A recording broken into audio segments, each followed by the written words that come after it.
요즘 날씨가 많이 무덥습니다. 그럼에도 불구하고 우리의 마음을 좀 시원하게 해주는 소식을 우리가 듣게 됩니다. 파리 올림픽에서 들리는 그 황금빛 그 낭보를 우리가 듣습니다. 이제 올해에 그 한국에서 이제 출전한 그 선수들이 48년 만에 아주 최소 숫자로 이게 출전을 했다고 해요. 그리고 우리가 예상 순위가 한 15등 정도, 그리고 아주 이제 낮게 잡아가지고는 한 5개 골드 메달을 딸 수 있지 않겠는가 했는데 벌써 이미 넘어버리고 말았습니다. 여러분 잘 듣고 계시죠? 그 가운데서도요, 우리 한민족이 또한 우리 한국 선수들이 얼마나 총질 잘하고 그다음에 찌르기도 잘하고 활도 잘 쏘고 그래가지고 금을 많이 이제 따고 동은도 많이 따게 되는데, 이 한국 그 민족이요 그렇게 전쟁을 좋아하는 민족은 아니에요. 그러나 무기를 너무 잘 쓰기 때문에 아마 다른 그 나라들이 좀 침략하려고 할 때에 다시 한번 생각할 수도 있겠구나 하는 생각을 갖게 됩니다. 근데 너무 참 신기롭고 정말 기특한 건 뭐냐면은 이 소위 그 2000년대 이후에 탄생한 그 사람들, 그래서 이거를 이제 밀레니엄 키드스라고 그렇게 이야기하잖아요. 근데 그 선수들이, 그 밀레니엄 키드 선수들이 얼마나 좋은 성적을 내는지 모릅니다. 그 어린 나이에도요, 아주 담담하게. 뭐 총도 얼마나 뭐 16세 고등학생이 막 금메달을 따고 하는 거 보게 되면은요, 너무 막 당돌하는 것 같기도 하고 너무 기특하기도 합니다.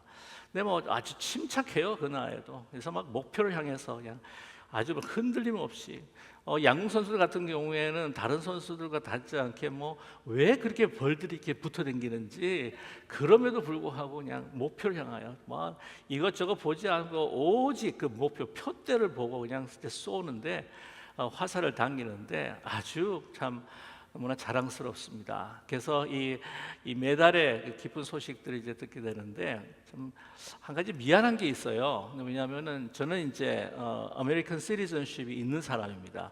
저는 미국 사람입니다. 그럼에도 이 미국 선수들이 막 금메달 따고 하는 것에 대해서 이렇게 막 흥분이 잘 별로 안 돼요. 물론 이제 딴 지 얼마 안 되기도 하긴 하지만, 그렇지만 이제 미국 선수들 같은 경우에는 얼마나 많은 금들을 땁니까? 그죠? 막 수영에서도 많이 따죠, 육상에서도 따죠, 뭐 체조에는 어떻게 되는지 모르겠지만, 그래서 역대에도 너무나 많이 따서 이 미국 선수들이 그 골드를 따는, 금메달 따고 은메달, 동메달 따는 어떤 그런 그 감격보다는 아직 우리 한국의 그 메달의 그 따는 감격이 더 크지 않는가 하는 생각을 갖게 됩니다. 뭐 솔직히 또 말해서 제가 한국에서 태어났기 때문에 이거 뼛속 피는 다 한국 사람이 아니겠습니까? 그래서 어쩔 수 없이 코리안 아메리칸으로서 자꾸 우리의 귀와 모든 눈이 또 우리 한국 선수들한테 갈 수밖에 없는 것 같아요. 그런데 어린 선수들, 또한 그 젊은 선수들, 자기들이 정말 하고 싶은 게 얼마나 많겠습니까? 친구들이랑 놀고 싶은 것이 또 얼마나 많겠습니까? 그럼에도 불구하고 그거 다 제쳐놓고 정말 메달을 향하여서, 그 표대를 향하여, 그 목표물을 향하여서 그렇게 열심히 연습을 하고 피땀 흘리면서 한 그 아름다운 그 결과가 바로 우리들이 기뻐하는 그 메달의 소식일 것입니다. 삶의 그 과정들, 우리는 참 보면은 모두가 그때 막 박수치고 우리가 기뻐하지만은 그 걸어온 길, 그 과정이라고 하는 것이 얼마나 좀 고난의 길이었겠는가 하는 생각이 들죠. 그러나 그 표대, 그 표적을 향해서 그것을 관역을 맞추고, 또한 그 표적을 맞추는 그에 있어서 모든 것을 전념했었던, 모든 것을 쏟았던 그러한 집중력, 그리고 헌신, 그 노력, 이런 것들은 정말 과히 존경할 만하고 정말 높이 사야 할 것입니다. 오늘 말씀에도요, 한 목표를 향하여, 표대를 향하여 모든 것을 보지 않고, 좌우 보지 않고, 뒤를 보지 않고 앞으로 향하면서 정말 총진력하고 있는 한 사람을 우리가 만나게 됩니다. 그의 고백을 듣게 됩니다. 바로 바울 사도의 고백이 있죠. 그는 달려갑니다. 그 목표물을 향하여, 그 표대를 향하여, 그 결승점을 향하여 지금 달려가는, 헌신의 힘을 향하여서 달려가는 바울 사도의 고백을 들을 수 있습니다. 오늘 자기의 달려가는 그러한 그 경주의 삶을 오늘 두 번이나 반복하면서 강조하고 있는데요. 빌립보서 3장 12절의 말씀에 내가 이미 얻었다 함도 아니요 온전히 이루었다 함도 아니라 오직 내가 그리스도 예수께 잡힌 바 된 그것을 잡으려고 달려가노라. 하고 말씀합니다.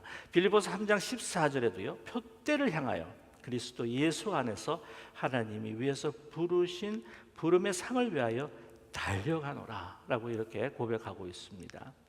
이 달려간다라고 하는 디오코라고 하는 단어는요, 몸을 앞으로 숙여서 아주 그냥 전심을 향해 전심을 다해서 전력을 다해서 나아가는 달려가는 모습을 묘사하는 단어입니다. 그래서 올림픽 경기에 보면은 이제 100m, 200m 이 달리는 그 선수를 보면 첫 출발부터 그렇지 않습니까? 먼저 이렇게 탁 앉아가지고 몸을 기울입니다. 그래서 땅 하고 신호가 올리게 되면은 막 전력 질주하고 있는 태세를 갖추게 되는 거죠. 막 전력 질주하면서도 맨 마지막 결승점이 왔을 때도 온 몸을 던지듯이 몸을 기울지 않습니까? 그것이 바로 디오코라고 하는 거죠. 오늘 그 목표를 향해 표대를 향해 끊임없이 달려가는 바로 그 모습을 가진 사람이 바울 사도라고 하는 것이죠. 그는요, 이 목표를 향해서 자기가 가졌던 모든 그 영광들, 자기가 이루었던 모든 업적들을요 분토처럼 여겼던 사람이었습니다. 그것이 하나도 귀하지 않았습니다. 왜? 자신에게는 이루어야 할, 또한 취해야 할 바로 목표, 다다라야 할 그런 분명한 목표가 있었기 때문이죠. 그래서 빌립보서 3장 5절에서 8절에서 그는 모든 것들을 분토처럼 여깁니다. 하나도 아까울 것이 없이 다 버리는 쓸모없는 것으로 여기면서 그는 달려갑니다. 그가 뭐라고 이렇게 고백합니까? 오늘 본문의 말씀 그 전에 있는 말씀들이죠. 5절에서부터 8절까지 말씀입니다. 나는 8일 만에 할례를 받고 이스라엘의 족속이요 베냐민의 지파요 히브리인 중에 히브리인이요 율법으로는 바리새인이요 열심으로는 교회를 박해하고 율법의 의로는 흠이 없는 자라. 그러나 무엇이든지 내게 유익하던 것을 내가 그리스도를 위하여 다 해로 여길 뿐더러 또한 모든 것을 해로 여기면 내 주 그리스도 예수를 아는 지식이 가장 고상하기 때문이라. 내가 그를 위하여 모든 것을 잃어버리고 배설물로 여기면 그리스도를 얻고, 그리스도를 얻기 위해 그리스도를 표대 삼아서 그리스도의 그 부활의 권능과 그 부활의 그 영광을 그 다다르기 위해서 이제 모든 것들 배설물처럼 여기고 다 잊어버리고 이제 뛰어가는, 달려가고 질주하는 바울의 모습을 우리는 발견하게 됩니다. 그런데 오늘 여기 있어서 이 바울이요, 그 가지고 있는 그 목표와 그 표대라고 하는 것은 자기가 만든 것이 아닙니다. 자기가 정한 것이 아닙니다. 이것은 바로 하늘에서 주어주시는 바로 영원한 목표였다고 하는 것이죠. 너무나 가치 있는, 자기의 생명보다 더 높은 하늘에서 주시는 바로 그 소명, higher calling, 그 주시는 바로 목표였습니다. 그래서 자기가 뭐라고 이야기합니까? 이것에 붙잡힌 바 되었다는 것이죠. 어쩔 수 없는, 정말 하나님이 한가할 수 없는 은혜로 주어진 그 높으신 하나님이 주신 인생의 목표다라고 말씀하고 있습니다. 여러분, 중요한 것은요, 우리가 달려갈 때 그 목표가 정말 그것이 값어치 있는 것인가, 그 목표가 얼마나 정말 중요한가, 정말 그 목표가 바른가 하는 것에 대해서 우리는 사실 생각해 볼 필요가 있습니다. 우리가 지금 살아가고 있는데, 우리가 공부를 하든 일에 직장을 하든 우리가 경제 활동을 하든 우리가 목회 활동을 하든 우리가 무엇 때문에 어떤 목표를 삼아서 내가 이 일을 하고 있는가, 그것이 중요하다고 하는 것이죠. 그것이 바른 목표인가, 그것이 바르지 못한 목표인가 하는 것을 그 가늠할 수 있는 이 세 가지의 그 기준이 있습니다. 어렵지가 않습니다. 첫 번째가 뭐냐면은 그 목표가 영원한 것이냐는 거예요. 그것이 영원한 것이냐. 내가 이 목표를 삼아서 성취를 했는데 이것이 시간이 지나면 사라지고 내가 죽으면 다 없어져 버릴 그러한 목표인가, 아니면 이것이 정말 영원한 목표인가, 변하지 않는 목표인가. 두 번째는요, 이것이 내가 생명을 던져도 생명과 바꿔도 아무 후회가 없는 그런 내 생명보다도 가치 있는 목표인가 하는 거예요. 내가 이것과 생명이 주어졌을 때 나는 그냥 내 생명을 택할 거야 라고 한다면요, 그 목표는요 결코 적합하고 바른 목표가 아니라고 하는 사실입니다. 생명보다 더 귀한 그 목표를 가지고 살아갈 때에 정말 가치 있는 목표가 아니겠습니까? 세 번째는 뭐냐면 그 목표가 누구의 것이냐는 거예요. 이것이 나만을 위한 것이냐. 여러분, 인생에 있어서 나만을 위해 살다가는요 우리는 후회하고 맙니다. 나의 행복, 내 안위, 나의 성공, 내 명예, 나만 잘 살겠다고 모든 것들을 취하고 모든 걸 노력을 다하고 전력을 해가지고 취했다고 하더라도 후회할 수밖에 없어요. 분명히 후회합니다. 그러나 이것이 다른 사람을 위한, 타자를 위한, 이웃을 위한, 궁극적으로 정말 변하지 않는 우리를 사랑하시는 하나님을 위하여 내가 이 목표를 세웠다고 한다면 그것은 바로 영원한 것이요, 이것은 내가 생명을 내가 바꾸어도 정말 하나도 정말 우리가 후회가 없는 그런 목표가 된다는 것이죠. 우리가 다시 한번 우리가 무엇을 위해 살아가나, 내가 무슨 목표를 위해서 우리가 달려가고 있나, 내가 무엇을 위해서 어떤 표대를 향해서 내가 이렇게 열심히 밤낮으로 내가 일하고 공부하고 내가 또한 경제생활 활동을 하면서 사람을 만나고 인생을 살아가고 있는가, 이 세 가지가 중요한 거예요. 다시 한번 말씀을 드리지만 이 목표가 영원한 것인가, 이 목표가 나의 생명과 바꾸어도 그보다 내가 후회가 없는 목표인가, 그리고 이 목표가 바로 하나님을 위한 것인가, 영원한 하나님을 위한 것인가.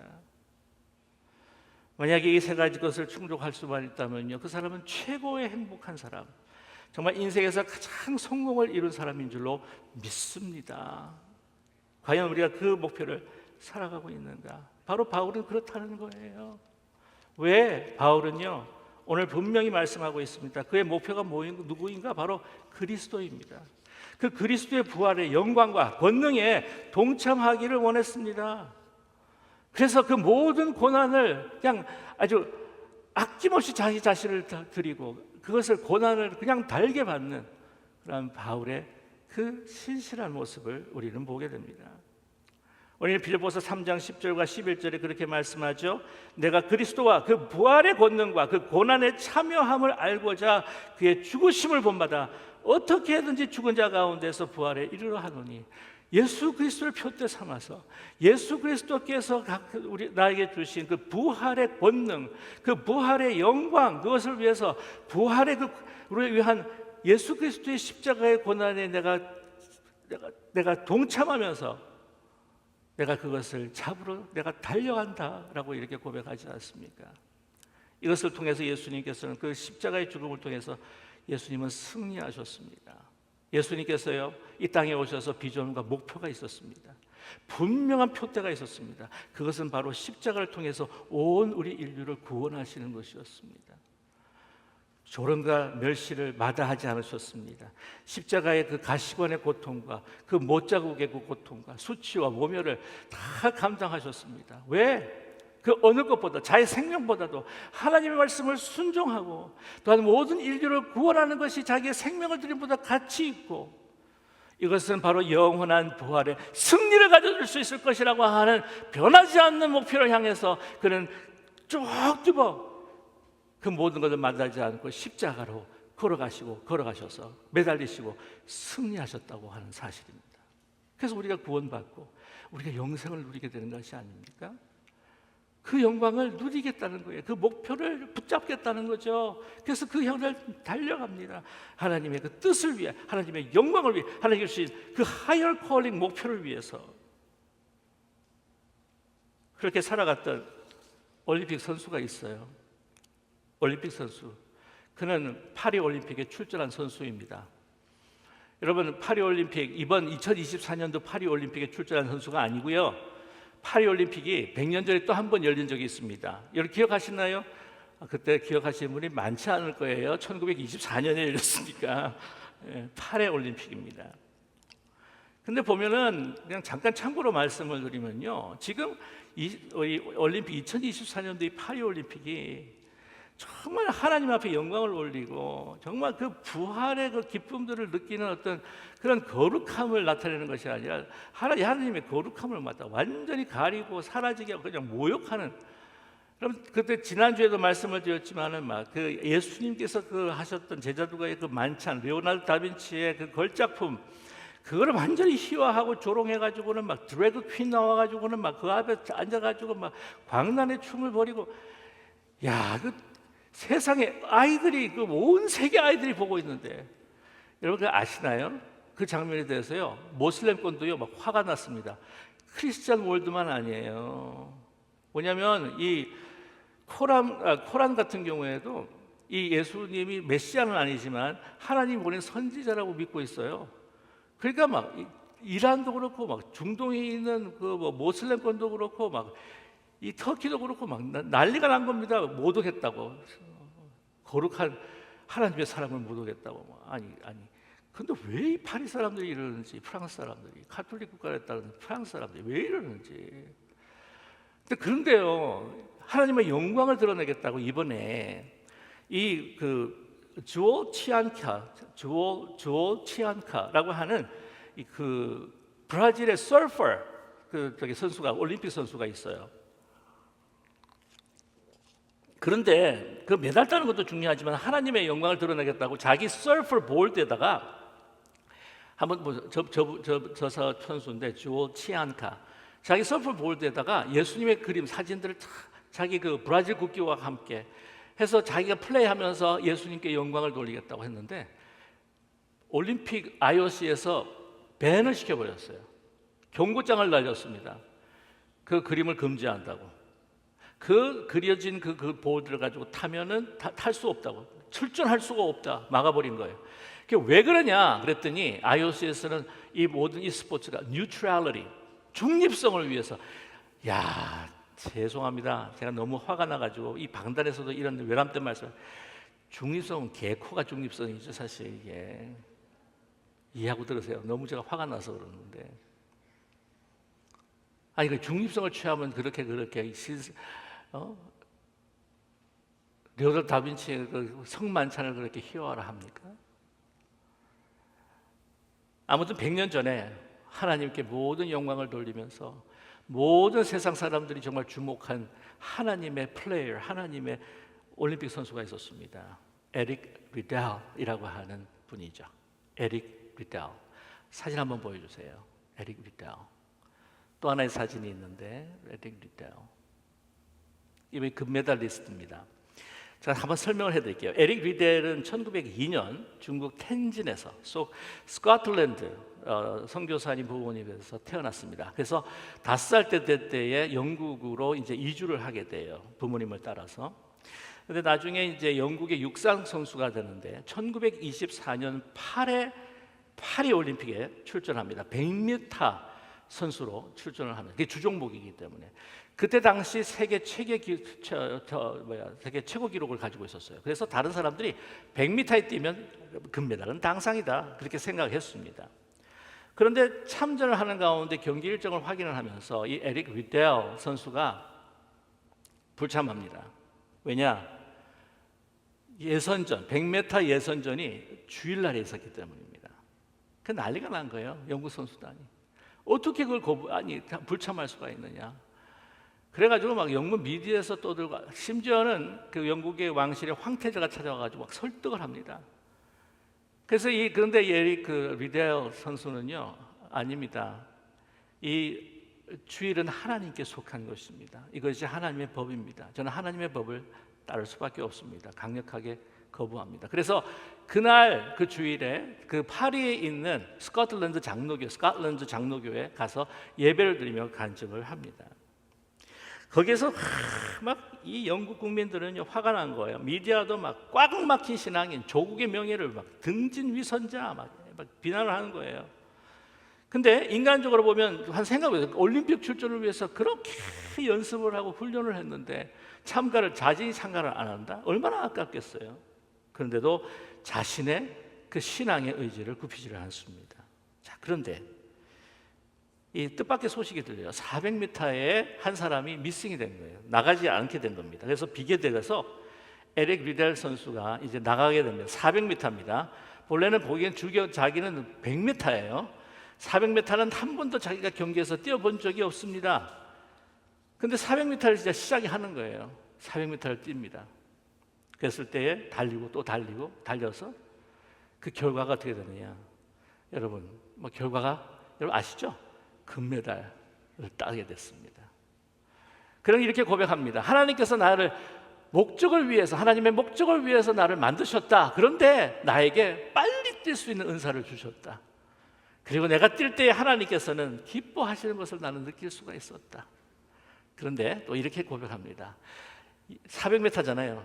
200m까지는 내가 그렇게 그냥 전력을 다해서 뛰었다. 근데 남은 200m는 하나님께서 뛰셨다. 이렇게 이야기해요. 그 미디어에서 뭐라고 하냐면은 그렇게 비난하던 이 영국이 에릭 리델이 섬기는 하나님 앞에 무릎을 꿇고 말았다. 이렇게 합니다. 하나님께 완전히 영광을 돌린 거죠. 근데 그것을 이제 영화한 것이 Chariots of Fire이라고 하는 영화가 있습니다. 1981년. 여기 계신 분 가운데 1981년에 태어나지 않으신 분도 아마 계실 수도 있을 텐데 우리 장학생들 가운데서는 제가요 그걸 왜 잊어버릴 수가 없냐면은 제가 1981년에 그 캐나다 이민 오면서 정말 처음으로 봤던 영화가 Chariots of Fire입니다.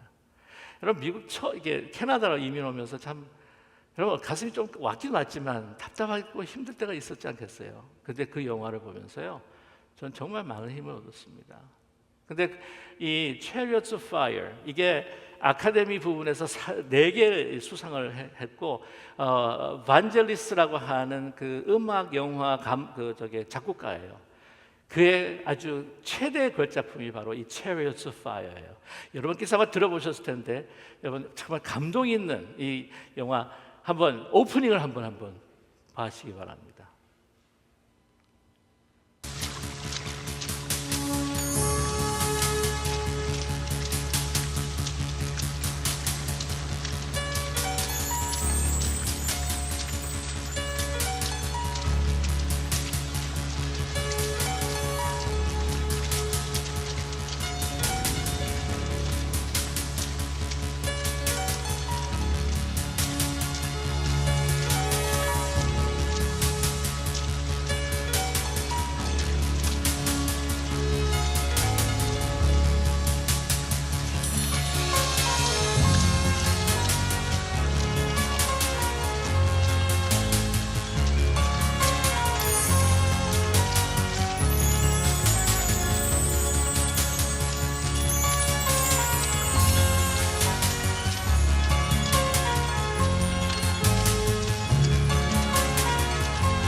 이 장면이 런던 올림픽 개막식 때 이제 나와서 미스터 빈하고 같이 나와서 나오는 장면들이 나오는데 여러분 이게요 정말 이 크리스찬을 위한 영화로 찍은 것이 아니라 정말 이 사건을 찍다 보니까 이제 막 완전 크리스찬 영화가 돼버리고 만 거예요.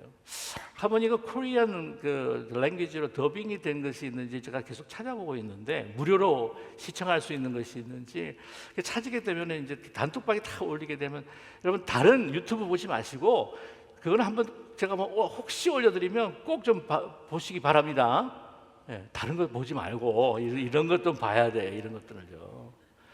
그런데 이렇게 400m에서 막 기적적인 금메달을 땄는데 국민의 영웅이 됐는데 여러분 그것이 그의 인생의 목표가 아니었어요. 진정한 그의 목표는 바로 예수 그리스도였습니다. 그 후에 그는 텐진으로 선교사로 나가게 됩니다. 그 이후의 이야기를 한번 여러분 영상을 통해서 보시죠.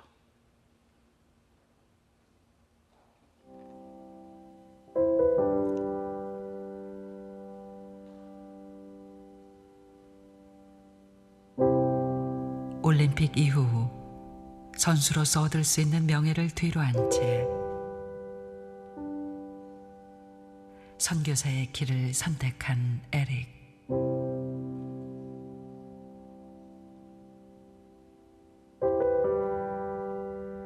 그는 12년간 텐진에서 아이들을 가르쳤고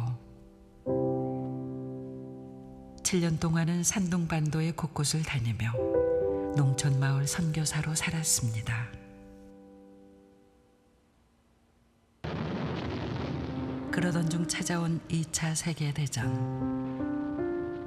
일본의 공격으로 에릭은 전쟁 포로가 되어 수용소에 갇히게 됩니다. 지옥 같은 수용소에서도 에릭은 아이들을 가르치고 아픈 이에게 자신의 모포를 벗어줍니다. 세상에서 성자를 만나볼 행운을 갖기란 그리 쉬운 일이 아닐 것이다. 그런데 나에게 그런 행운이 슬며시 다가왔다. 그 성자의 이름은 바로 에릭 리델이다.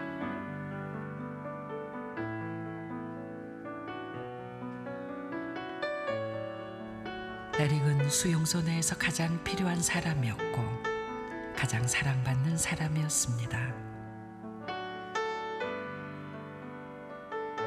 그렇게 그곳에서 예수 그리스도의 사랑을 실천하며 생을 마칩니다.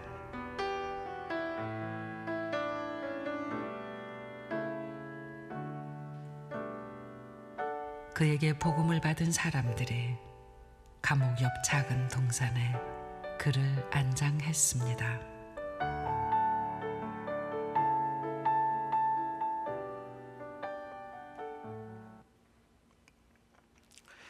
이 에릭 리들이라고 이 선교사님이 이 텐진이 가기 전에 결혼을 하세요. 그래서 이 캐나다 선교사 분하고 이제 결혼을 해서 세 딸을 낳게 됩니다. 그래서 그 가족들이 텐진으로 이제 가게 되는데 거기서 이제 중일 전쟁이 일어나요. 그래서 이 전쟁성에 있으면 안 되겠다 싶어서 가족들을 먼저 캐나다로 보냅니다. 그냥 혼자 남게 돼요. 그러면서 이제 2차 세계대전으로 이어지면서 이제 외국인으로서 수용소, 강제 수용소에 갇히게 됩니다. 갇히게 되었을 때에 그 영국의 영웅이고 또한 그 국민의 영웅이었기 때문에 이 윈스턴 처칠이 어떻게 하면 석방하게 해볼까 싶어가지고는 가진 애를 다 했어요. 그래서 그게 성사가 됐습니다. 성사가 됐는데 에릭을 나오라고 그렇게 석방을 하려고 하는데 에릭 이 리델 선교사님이 자신 말고 그 수용소에 있는 임산부가 있었어요. 나 대신 이 임산부를 내보내 주십시오. 그래서 임산부가 대신해서 나가게 됩니다. 그래서 거기서 이제 지내면서 마지막에 아내에게 편지를 쓰고 그리고 그 옆에 있는 친구에게 이렇게 고백을 했다고 합니다. 저는 온전히 하나님께 바쳐진 존재입니다. 혼수 상태에 빠졌고 영양실조와 함께 뇌종양으로 1945년 2월 21일 주님의 품에 가졌습니다. 그 Chariots of Fire, 불의 전차라고 하는 그 영화의 맨 마지막에 이렇게 기록이 됩니다. 에릭 리델은 2차 세계대전이 끝난 무렵 점령된 중국에서 선교사로 사망했다. 스코틀랜드 전체가 애도했다. 그런데 그때 함께 있었던 그 사람들은 뭐라고 이야기를 했냐면은 그는 이제 그로 인하여 천국에서 기뻐하였다. 왜냐하면 이 한 사람이 이제는 최후의 목적지에 도달했기 때문이다 라고 이렇게 고백했다고 합니다. 저와 여러분, 우리가 나가서 선교사하면서 생명을 바치자 하는 건 아니지만 우리가 왜 살아가는지, 왜 공부하는지, 우리가 왜 하나님 앞에 받은 그 은사를 가지고 내가 경제 활동을 하면서 내가 직장을 다니는지, 내가 왜 이 한 사람 한 사람을 만나면서 생활하는지, 우리 모든 삶의 이 모든 것들이 나만을 위한 것이 목표인지 아니면 하나님께서 불러주신 이 하이어 콜링을 위한 표대를 향해서 나가는 우리의 목표인지 다시 한번 살펴보는 우리 모두가 되기를 소망합니다. 우리가 삼은 목표가 영원한 것입니까? 우리가 삼은 목표가 과연 내 생명과 바꿔도 아깝지 않을 것입니까? 내가 가지고 있는 바램과 소원과 그 꿈이 정말 누구를 위한 것인가요? 그것이 하나님을 위한 것이라고 한다면 그것은 우리가 가장 최고의 행복을 누리는 사람일 것입니다. 바울처럼 예수 그리스도의 그 부활의 권능과 능력, 영광을 우리가 그 다다를 수 있도록 그것을 우리가 함께 누릴 수 있도록 예수 그리스도를 표대 삼아 한 걸음 한 걸음 전진하는 저와 여러분 되시기를 주님의 이름으로 간절히 축원합니다. 기도하겠습니다.